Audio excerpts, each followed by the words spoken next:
You're listening to the Life Coaching Secrets Podcast, episode 219.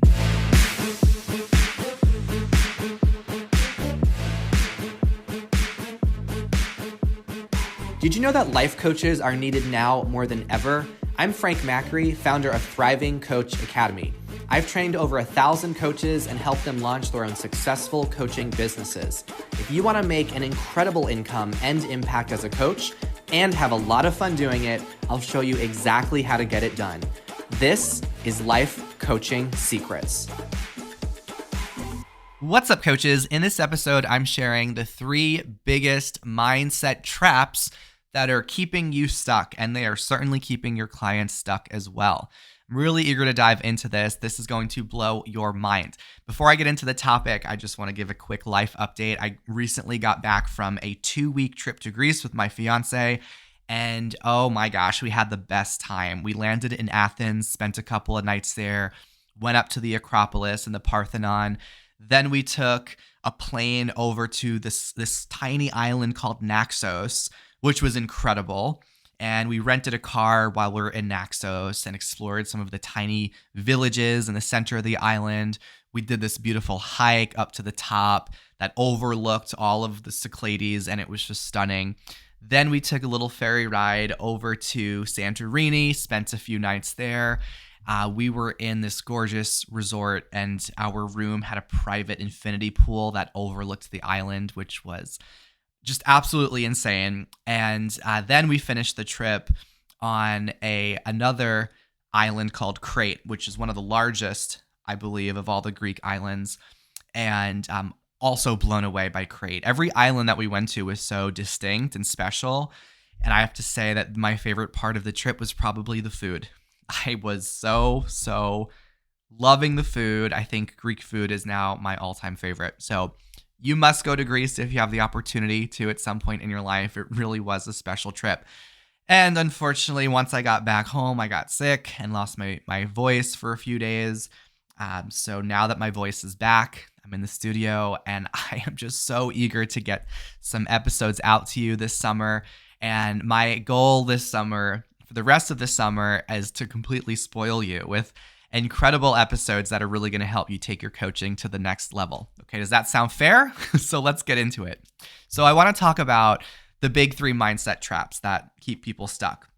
Okay, I'm going to pull back the curtain and go over what these are. And the 3 traps are, instead of calling them traps, I'm actually going to call them masks in this episode, because they are masks that many people wear. And in Thriving Coach Academy, we go really deep into this concept of what a mask is and how essential it is to recognize the masks that your clients wear, because when someone wears a mask, it often dictates the rules in which they play the game of life by, the rules that they're following.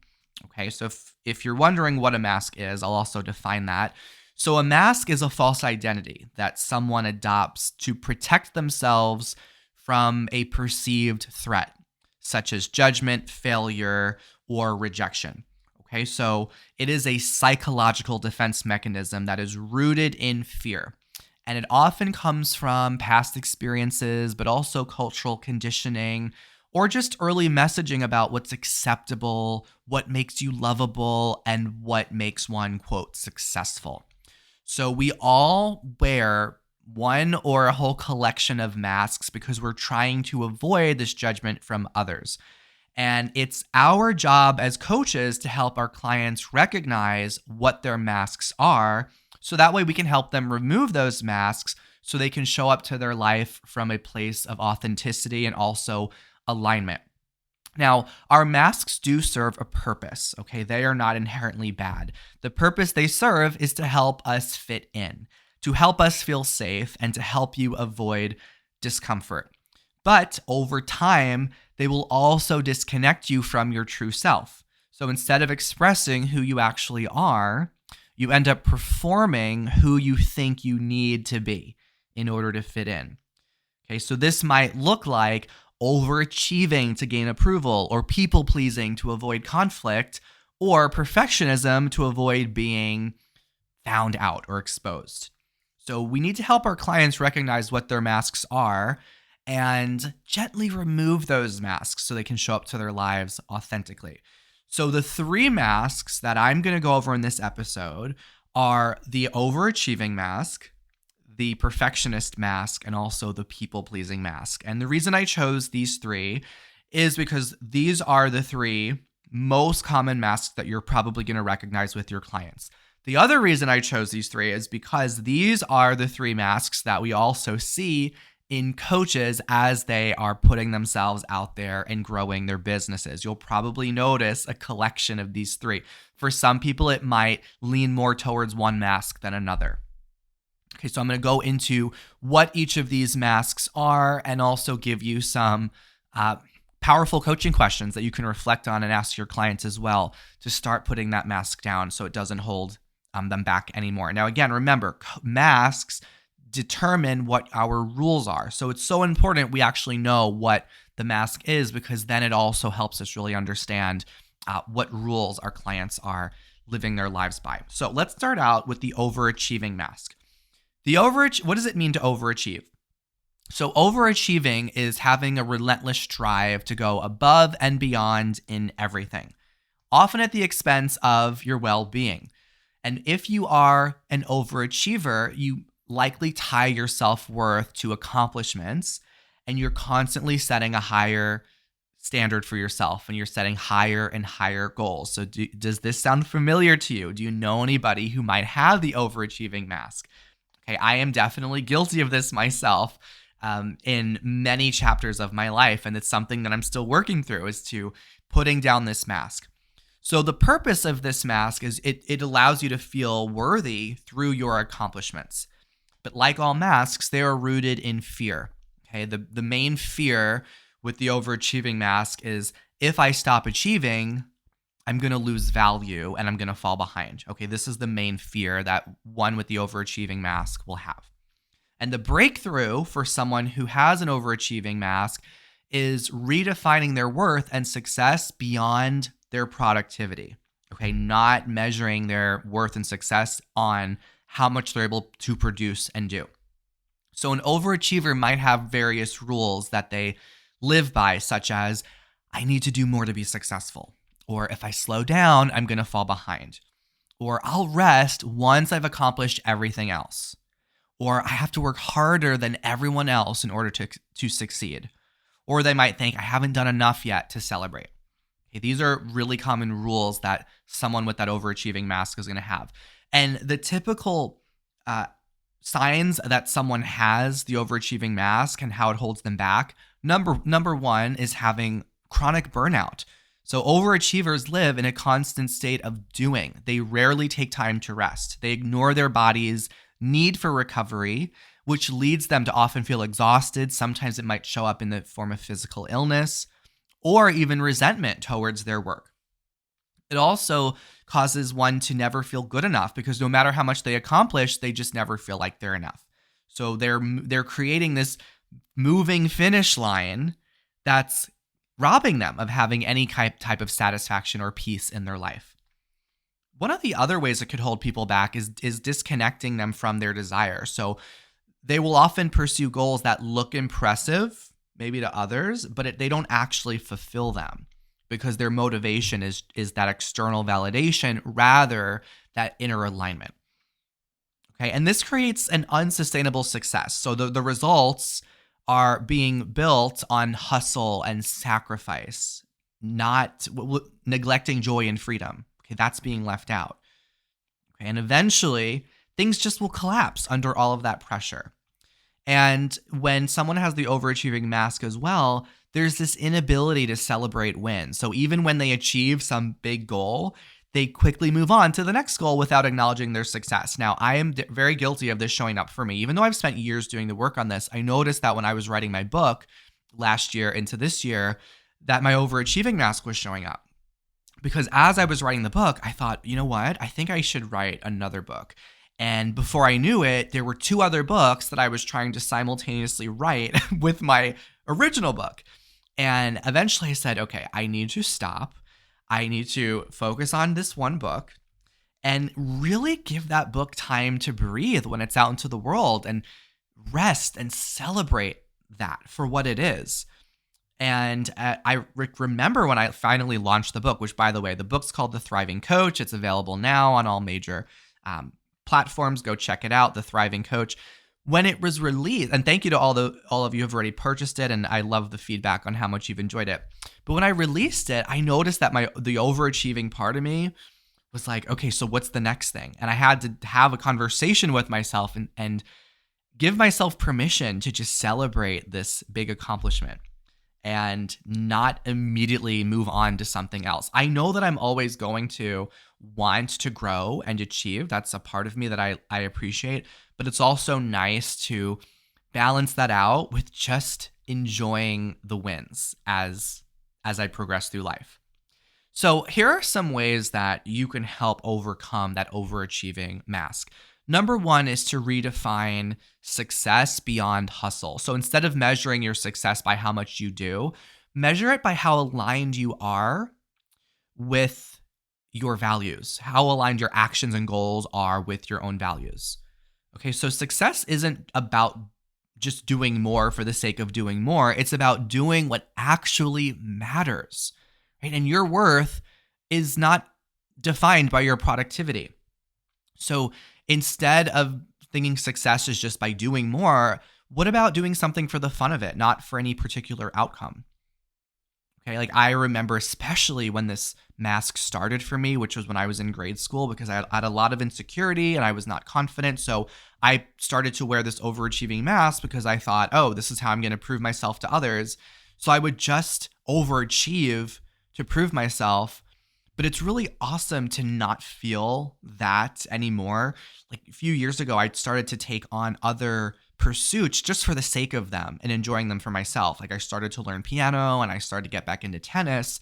And instead of doing it to prove anything to others, it was just, I'm going to pursue this and do this just to see what I'm capable of and just to enjoy the learning and the growth that comes from this.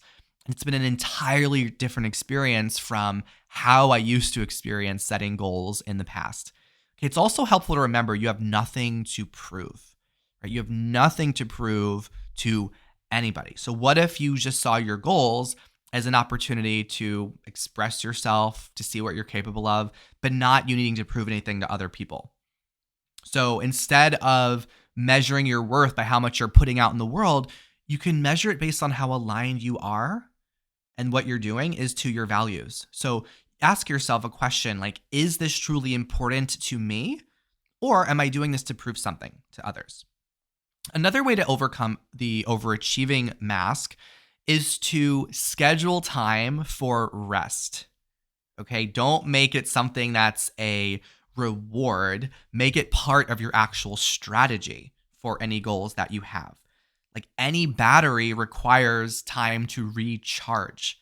And actually, that's one of the reasons why I like to take some trips throughout the year and travel, because that is time to recharge. It is deliberate time away from my work, right? Away from the business. And the ironic thing about it is that by taking that time to recharge, when I come back into my goals and the business and all that, I actually bring fresh ideas, fresh perspective, fresh energy, rather than if I was constantly spinning my wheels, right? If you don't take and don't plan intentional breaks, you'll just keep filling your time with more work. There's always more things that you can do.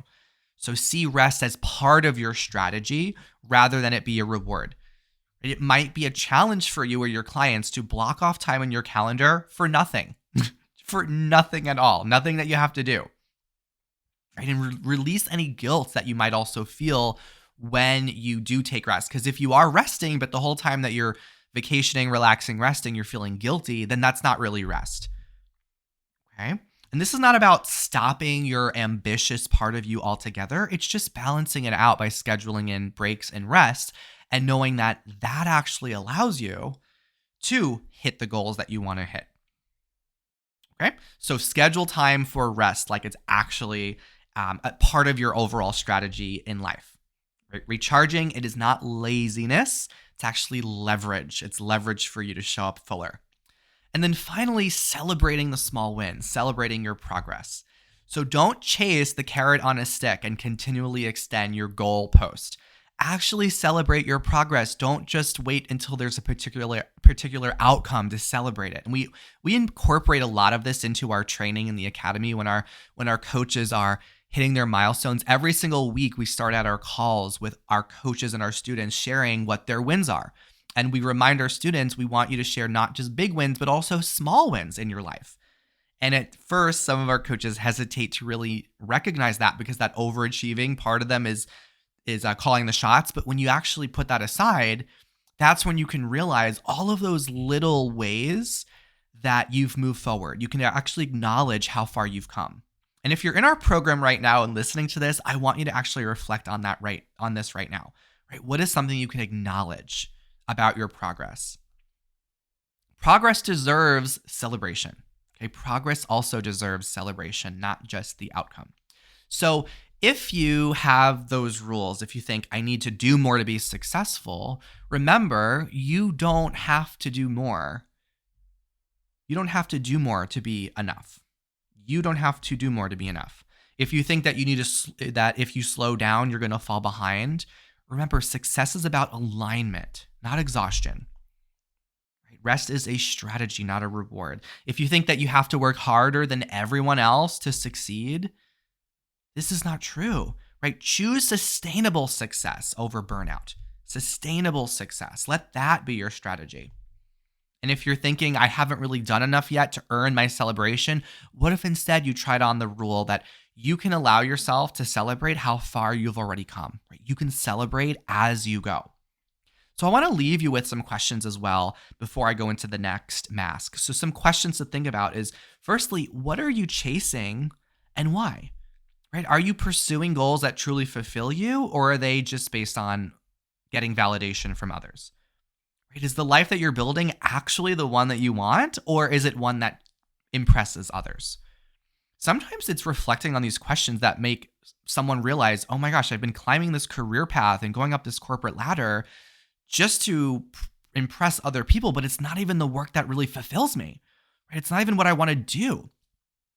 Another question is, if nothing you ever did again could earn you more praise or approval, what would you still choose to do? This is such a deep question that I want to share it one more time. If nothing that you ever did again could earn you more praise or approval, what would you still choose to do? This question can change everything. Okay, I'm going to give you some more. If you could no longer measure your success based on your productivity or achievement, how would you define it?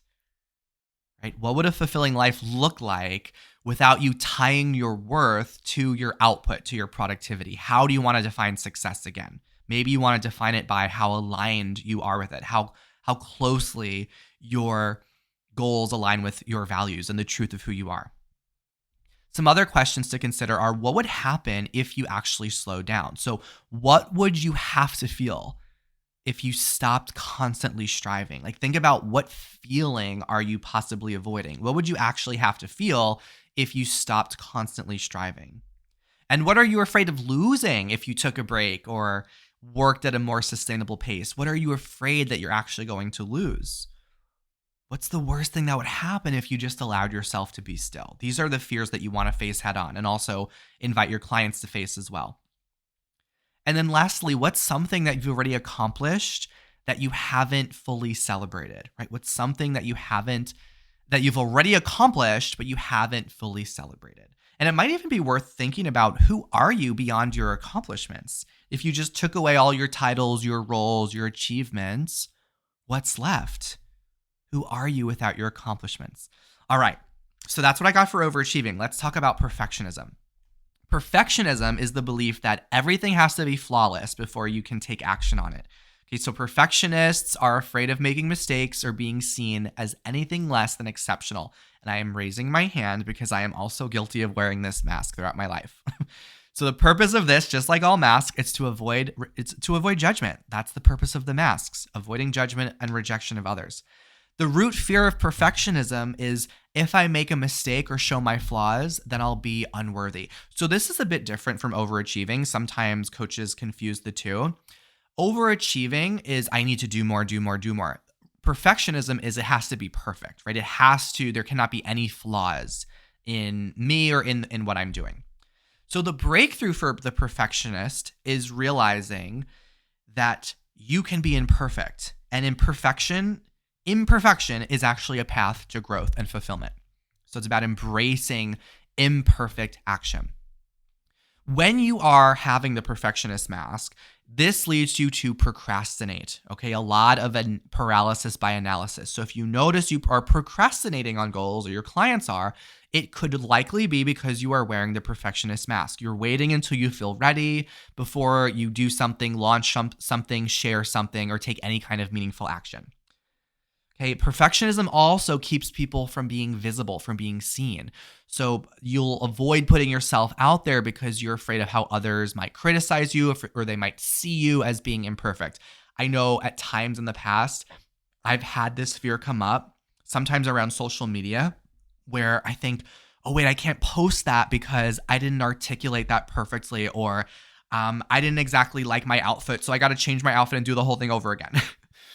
And even with this podcast as well, when I was years ago when I was getting into it, I think actually when I first wanted to make a podcast, I pushed it off because of my perfectionism.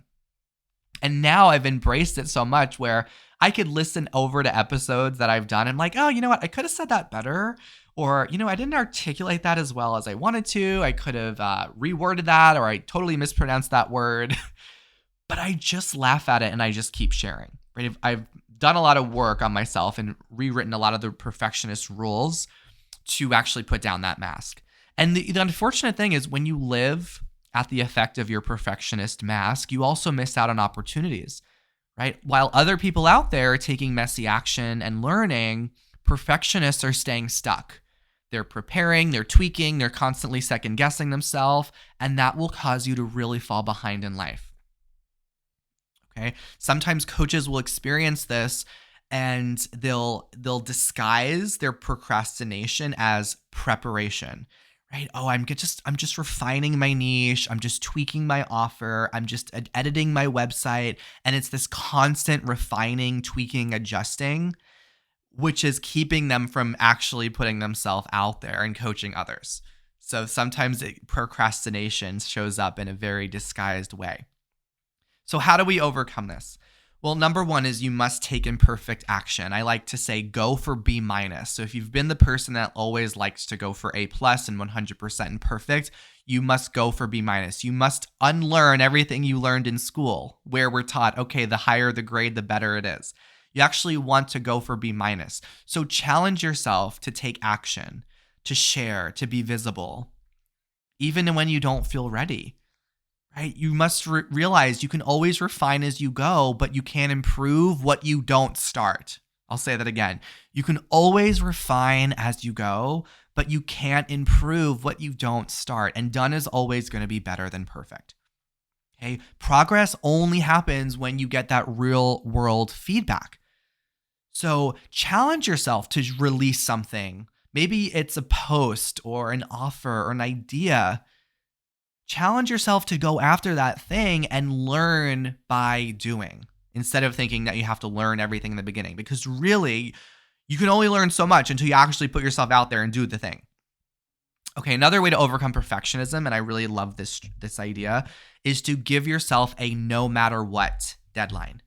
A no matter what deadline. So setting a strict deadline that prevents you from endlessly tweaking and adjusting. So for example, this might be relevant to many of you as coaches. You can say, I'm going to launch my program in 30 days, no matter what. I am going to launch it. Right? If you are getting stuck in perfectionism, you're going to endlessly tweak. There's always things you can adjust and make better. There are always going to be ways you can change it. So if you give yourself a very short and firm deadline, that's going to cause you to avoid all of this endless tweaking. And that's also going to help you build more confidence because you're actually putting yourself out there and taking action. And then finally, this one's also really big. It's important to redefine what you see and what you define as credibility.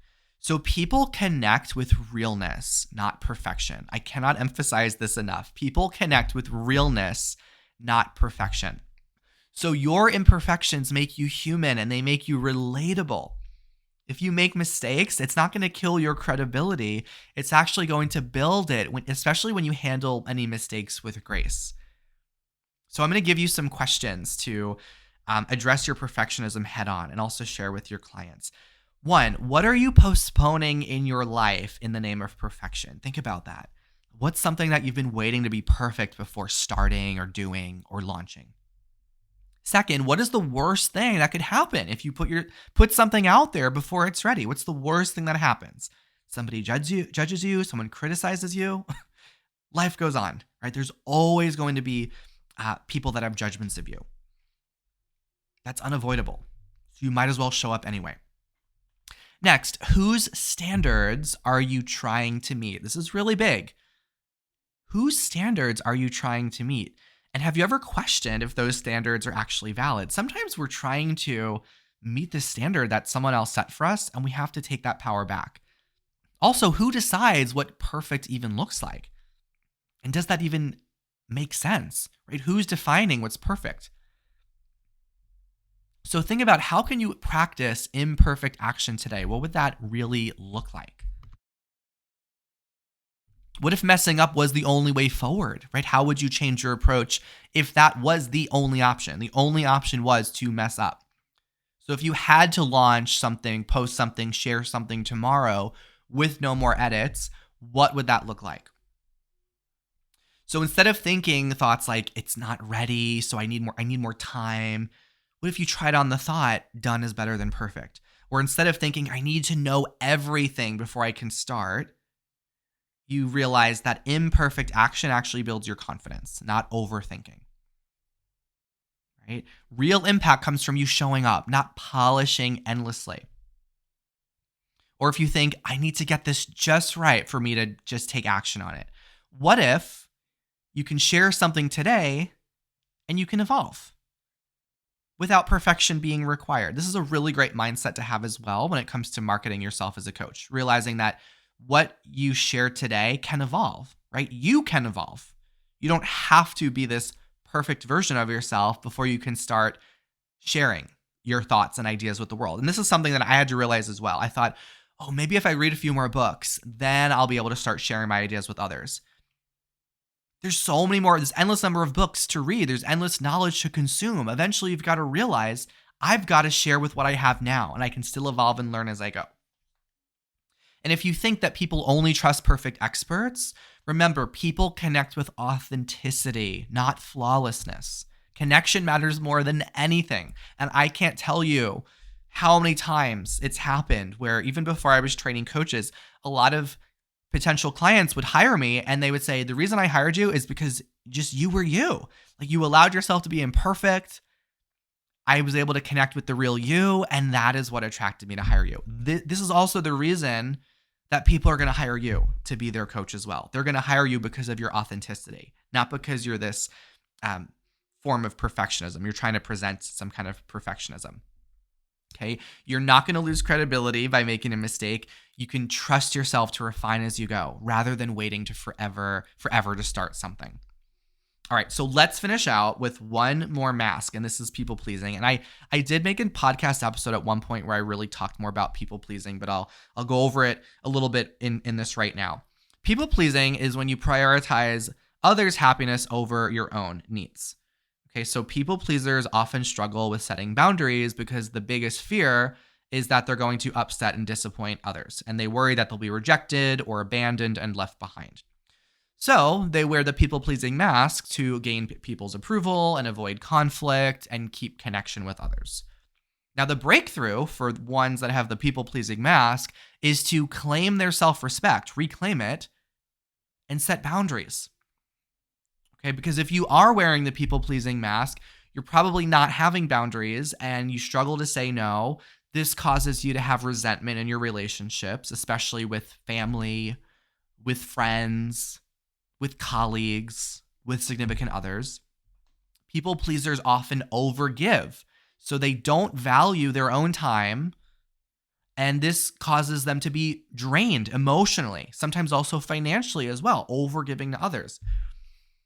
And I think one of the most unfortunate disadvantages of the people pleasing is that you lose yourself. You lose your authenticity because you're molding yourself to fit others' expectations, which makes it really hard to know what you really want and what you really need and also what you really believe. Okay? So when you're avoiding that, that's what happens. And the people pleasing mask also causes you to avoid hard conversations because you have a fear of conflict. You don't want to rock the boat. Okay, so you're worried maybe you're going to have misalignment or break trust. So you're going to stay in draining situations because you don't want to address the hard conversations. Now, how it could hold a coach back is because you might be afraid to market yourself and sell because you're afraid that other people might think that you are being salesy or you're charging too much or you're being pushy. So you might hesitate to put anything out there because you don't want a single person to be uncomfortable with your offer and just by you taking up space. You might even undercharge because you feel guilty charging more. So you might offer endless discounts and might lower your rates, which leaves you being underpaid, yet you're being overworked at the same time. So this is a big one that coaches especially must address. So how do you overcome the people pleasing? Well, one is you need to practice saying no without justifying it. You got to set your boundaries and stick to them, right? You can say no and not owe an explanation or a reason. A simple, firm no thank you is enough. So think about what are your non-negotiables? Like what are your boundaries? What are the things that you need to say no to? Second is to remember that if you disappoint somebody, that is okay. Not everyone's going to like your boundaries, right? Letting someone down doesn't mean that you're a bad person. It means that you're being honest. Holding boundaries actually teaches others how to respect you. So it's so essential to do that. And I mentioned earlier, one of the ways to overcome people pleasing is really owning your value as a coach and charging for that. So people pleasing behavior is when you undercharge out of guilt. You're pricing based on emotion instead of really pricing based on the value that you know that you offer. Okay. So you don't need to adjust your worth to avoid discomfort. The right clients out there are going to respect your pricing, and those who don't were never your people anyway. So I'm going to leave you with some questions to address the people-pleasing mask. One question is, what are you afraid is going to happen if you do say no? What are you afraid is going to happen? What's a boundary that you wish to set now in your life? What's a boundary that you know you need to set? If you aren't afraid of disappointing others, what is one thing you do to show up differently if you're no longer afraid of disappointing others? If no one got upset or disappointed, what would you do differently? That's a really interesting question to consider. Right? What parts of you have you silenced to keep the peace? What parts of you have you silenced? What are you saying yes to right now that you know is actually a no inside of you? And then finally, what would it mean to let someone be disappointed and trust that you'll still be okay? And trust that you'll still be okay. So if you are afraid that if someone says no, they're going to be upset, right? Saying no to the wrong things makes space for the right things. And if you think that you have to prove your worth through overgiving and being overly available to others, you don't have to prove your value. You already bring value as you are. You don't have to prove by overgiving at the expense of your needs. Okay? And if you're worried that you're going to upset or disappoint people, release the need for everyone to like you. There's something very peaceful about releasing the need for everyone to like you and approve of you, especially when you put yourself out there as an entrepreneur and as a coach. People will have opinions about you, and you could be the most incredible, kind, noble person, and some people will just not like you, and that's okay. Release the need for everyone to like you. Okay, so those are the 3 masks. Wow, we covered quite a bit in this episode. Remember, these masks are ones that you and your clients have worn to protect you at some point in your life. Okay, they were there to protect you when you needed protection, but they are not meant to lead you, especially when you're going after the life that you want. So whether it's overachieving to feel worthy or perfecting things to feel safe or people pleasing to feel accepted, remember, these come at a cost. And the cost is you and your peace and your authenticity and freedom.